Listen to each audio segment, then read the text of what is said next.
विद्यार्थियों, I am doctor Ravishankar Vyas, lecturer in EFM commerce, Mangilal Bagri government college Nokha. आज का टॉपिक है बीकॉम पार्ट सेकंड का बैंकिंग रिफॉर्म, जिसके अंतर्गत तीसरा भाग है, जिसमें हम इस बात का अध्ययन करेंगे कि बैंकिंग क्षेत्र में जो आर्थिक रिफॉर्म किए गए हैं उनका भारतीय परिप्रेक्ष्य में हम देखते हैं तो आर्थिक सुधारों के कारण हमारे देश में BSE mid cap movement, BSE small cap movement, BSE Sensex chart और फंडिंग चॉइस, इसके अलावा हम इस बात का भी विश्लेषण करें कि होलसेल प्राइस इन्फ्लेशन रेट, इसके अलावा movement in call money, CBLO and market repo turnover, UK inflation base rate, इसके अलावा हम ये भी देखते हैं repo rate versus reverse repo rate, RBI interest rate, history repo, फिर इसके अलावा the gap between repo and reverse repo is vending, और इसके अलावा हम देखते हैं कि रेपो रेट है उसमें गिरावट है, वो लगातार जारी है। साथ ही साथ हम ये भी देखते हैं कि बैंक है वो किस प्रकार से कार्य करता है। रेपो रेट कम समय के लिए, और RBI है, बैंक्स है और दलाल है। पैसे उधार लेने के लिए रेपो रेट वापस बढ़ाई जाती है और बैंक के पास पैसे की दर है वो कम होती है और दलाल के मार्फत लेन देन होता है। इसके अलावा हम देखते हैं कि रेपो रेट दर कम होती है तो ऐसी स्थिति में बैंकों की तरलता बढ़ती है, और repo rate, reverse repo rate, margin of safety, ये कई बिंदु हैं जिनका विश्लेषण करना चाहिए। तो आज थर्ड फेज के अंतर्गत हम देखते हैं कि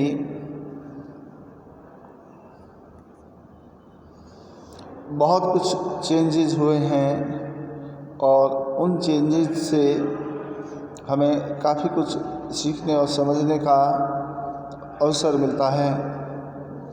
प्रिय विद्यार्थियों, आपको निश्चित तौर पर कुछ बातों का अवश्य ज्ञान होना चाहिए, जिसमें ये है कि आज CRR घटकर 3% हो गया। Cash reserve ratio, cash reserve ratio का मतलब है कि व्यापारिक बैंकों को अपनी जमाओं का एक निश्चित प्रतिशत रिजर्व बैंक में जमा कराना पड़ता है, जो पहले काफ़ी ज़्यादा था। आज 3% घटकर हो गया, लगभग 1/3 हो गया। फिर है कि बैंक में हम जो पैसे जमा कराते हैं उसका एक निश्चित प्रतिशत व्यापारिक बैंक को अपने पास रखना पड़ता है। इसको SLR कहते हैं, स्टेटरी लीगल रेट। ये 18% हो गई, जो कि गत वर्षों में काफ़ी कम हुई है। इस तरह से हम 100 रुपये जमा कराते हैं तो 21 रुपये बैंक के पास रहते हैं और 79 रुपीज़ है बैंक उधार दे सकती है। अगर कोई ग्राहक अच्छी साख वाला नहीं है तो उसको बैंक उधार नहीं देती है। साथ ही हम देखते हैं कि रेपो रेट 4% है, यानी कि व्यापारिक बैंक रिजर्व बैंक से 4% पर उधार ले सकते हैं, और रिवर्स रेपो रेट है वो 3.35% है, यानी कि व्यापारिक बैंकों के पास फालतू कोष हो तो वो रिजर्व बैंक में जमा करा सकते हैं। तो रिजर्व बैंक में जमा कराएंगे व्यापारिक बैंक, उसकी दर है 3.35%, और रेपो रेट है कि वो व्यापारी बैंक उधार ले रहे हैं तो 4% है। मार्जिनल स्टैंडिंग फैसिलिटी रेट है वो 4.25% है, और बैंक रेट है वो 4.25% है। तो इस तरह ये CRR, SLR, CRR हो गया 3%, SLR 18%, RR 4%, triple RR 3.35%, MSF 4.25%, bank rate 4.25%।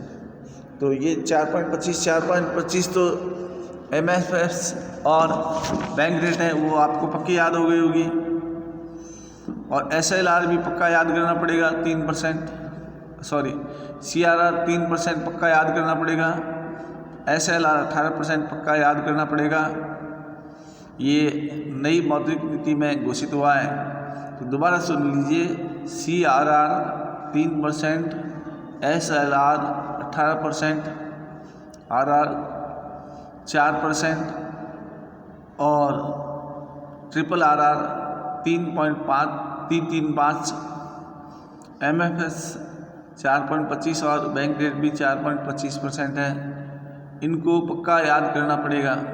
यानी कि मैं यूँ कह रहा हूँ, CRR, SLR, RR, triple RR, MSF और बैंक रेट की जो संख्या है परसेंटेज के रूप में, उनको हमें सामान्य ज्ञान से और सामान्य व्यक्ति को भी इसकी संख्या है वो पक्की याद होनी चाहिए, क्योंकि ऑब्जेक्टिव टाइप क्वेश्चन होता है तो उसके पर्पज़ से भी और एक सजग नागरिक के पर्पज़ से भी ये हमें याद पक्की करनी पड़ती है। भारत में मौद्रिक नीति है वो रिजर्व बैंक घोषित करती है, और तिमाही मौद्रिक नीति, अर्धवार्षिक या वार्षिक मौद्रिक नीति में या समय समय पर आवश्यकता के अनुसार मौद्रिक नीति में परिवर्तन करना पड़ता है, जिसके अंतर्गत मात्रात्मक और गुणात्मक साख नियंत्रण शामिल होते हैं। ये जो हम देख रहे हैं कि जो रेट हैं वो रिजर्व बैंक की मौद्रिक नीति के अंतर्गत डायरेक्ट प्रभाव डालने वाली प्रतिशत हैं, और डायरेक्ट प्रभाव डालने वाली प्रतिशत का मतलब है कि इससे बैंकों की उधार दी क्षमता घटती बढ़ती है, और ये परसेंटेज 1991 से लेकर अब तक लगातार कम होते जा रहे हैं। अगस्त 2020 को ये लेटेस्ट संख्याएं हैं। इसके बाद अगर संख्याएं चेंज होती है तो हमें नई संख्याओं का पक्का मालूम होना चाहिए। अगर ये संख्याएं अपने को याद नहीं हैं तो बैंकिंग सुधार और मौद्रिक नीति और बैंकों की पॉलिसी है उसका हम सही विश्लेषण नहीं कर सकते हैं और इसकी जानकारी रहना हमें अति अनिवार्य है। तो मेरा बार बार आपको ये कहने का मतलब यह है कि आप CRR की रेट, SLR की रेट, RR की रेट, RRR की रेट, MSF की रेट और बैंक रेट, ये तीनों चारों पक्की याद कीजिए, तब समस्या का समाधान होगा और हमें वास्तविक बैंकिंग स्थिति का ज्ञान होगा। और मौद्रिक नीति के अंतर्गत हम देखते हैं कि रिजर्व बैंक ने सीधे तौर पर क्या कार्रवाई की है, इसका विश्लेषण कर सकते हैं। जब तक ये प्रतिशत पक्के याद नहीं होते हैं तो हम बात ढंग से कहने में सक्षम नहीं हो पाएंगे। और मान लीजिए आप याद नहीं रखते हैं तो इतना तो याद हर हाल में ही रखना पड़ेगा कि 18% से ऊपर तो कुछ ही नहीं है और 18% केवल SR है, SLR 18% है, CRR, RR, RRR, MSF और बैंक रेट ये हर हाल में 5% से नीचे है।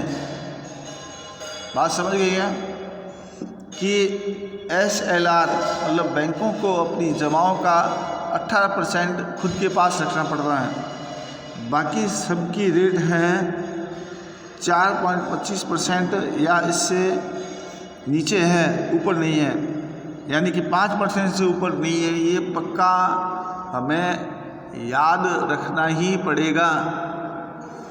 अगर ऐसा हम नहीं करते हैं तो ऐसी स्थिति में हमें रिजर्व बैंक की मौद्रिक नीति और देश की अर्थव्यवस्था पर पड़ने वाले प्रभाव की कोई जानकारी नहीं हो सकेगी।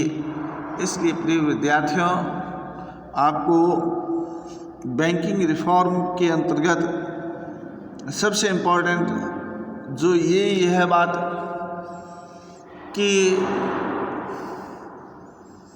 कुशलता बढ़े, उत्पादकता बढ़े, NPA नहीं बढ़े। और अभी जो कोविड-19 के कारण से बेरोजगारी की दर 32% हो गई और लगभग 20 करोड़ नौकरियां जा चुकी हैं और छोटे बड़े लघु कुटीर उद्योग हैं उन पर बुरा प्रभाव पड़ा है। तो ऐसी स्थिति में मौद्रिक नीति के अंतर्गत बैंक एक बहुत बड़ा सर्विस सेक्टर है जो फाइनेंशियल सिचुएशन है उसको क्लियर करता है। तो अपने इस निष्कर्ष पर पहुंचने की कोशिश कर रहे हैं कि भारत में पिछले 1 साल से कोविड-19 के कारण से अर्थव्यवस्था पटरी से उतरी है। लोगों के पास नगद राशि की बहुत ज़बरदस्त कमी है और साथ ही साथ हम देखते हैं कि सरकार के बजट का स्ट्रक्चर बिल्कुल बदल गया है।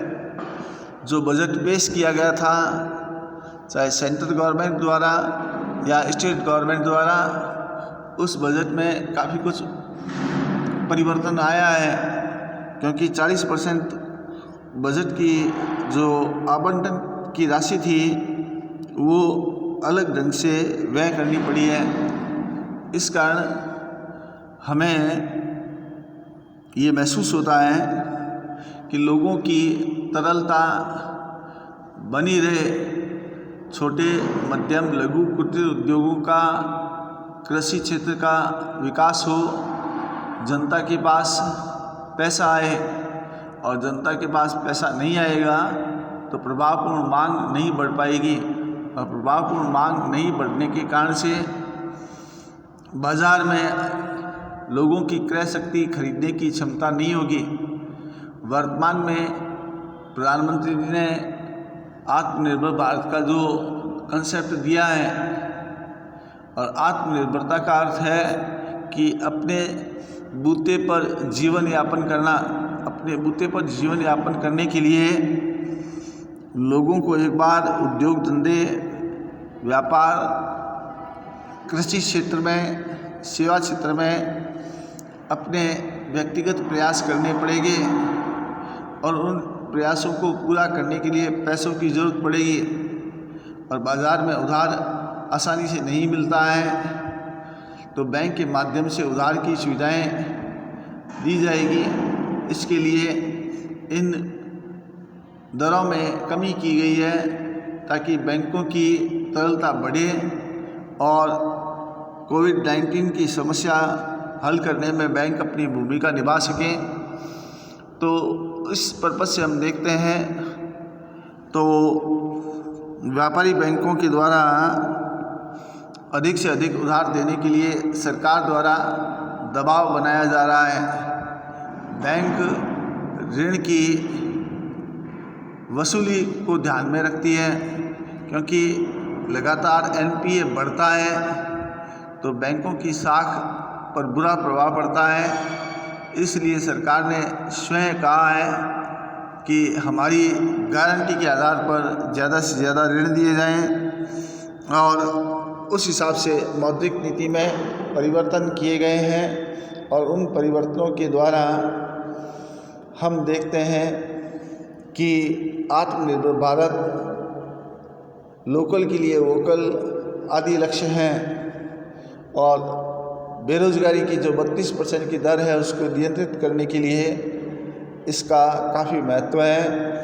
तो मैं आपको कुछ प्रश्न है, बहुत ही सिंपल हैं, जो मैंने अपने व्याख्यान में 4 बार बता दिया। CRR की रेट क्या है, इस प्रश्न का उत्तर देना है। SLR की रेट क्या है, इसका प्रश्न देना है, प्रश्न का उत्तर। फिर रेपो रेट कितने प्रतिशत है, इस प्रश्न का उत्तर देना है। फिर है रिवर्स रेपो रेट कितनी है, इसका उत्तर देना है।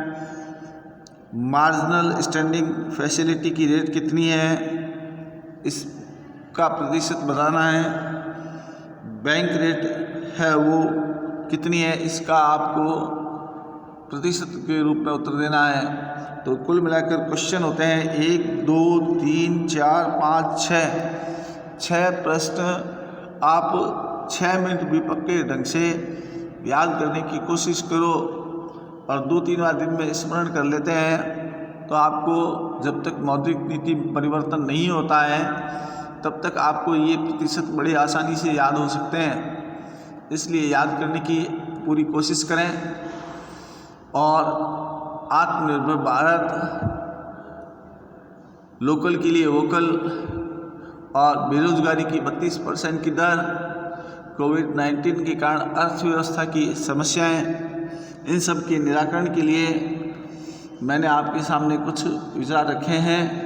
और आम जनता की तरलता बढ़ाने के लिए क्या कुछ हो सकता है इसके बारे में जानकारी दी, और बैंकिंग रिफॉर्म का स्पष्टीकरण किया। और अगले व्याख्यान में भी इसके बारे में आपको जानकारी दी जाएगी। बहुत बहुत धन्यवाद।